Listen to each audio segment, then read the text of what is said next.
How to use the Invoices and Credit Notes endpoint within Accounting BI to link Xero directly to your spreadsheet or Power BI report. There's two endpoints here that we use. You have to set the queries up individually. However, you can select and make the query for multiple organisations at the same time. These can be reasonably large queries, so we always suggest trying to be as specific as possible when you're making the request.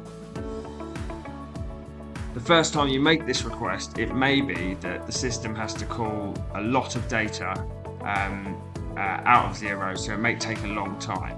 However, the second time you make the request, we'll only be taking changes to the Xero data, so the API request will be a lot faster the second time you make it.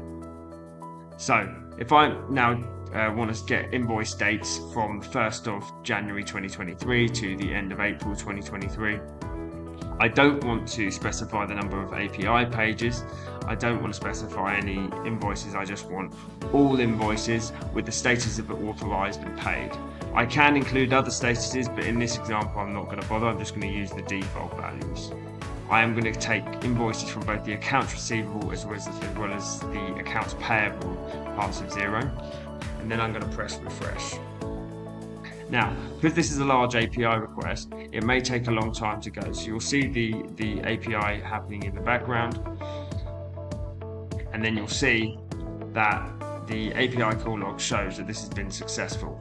The reason why this particular request was quite large is because I'd already called the API request previously, where it called over 100 API pages, but in this instance it's only called 2 because there's only been changes to a very limited amount of data. I can then do the same for the credit notes endpoint. However, I'll just call from the 1st of January through to the end of April. And I'll call for both the accounts payable and accounts receivable. I'll then make that request. This one will take longer because I haven't called it previously, although it just didn't in that example. It's quite quick because I think there's less data there. Now, what do I need to do to complete?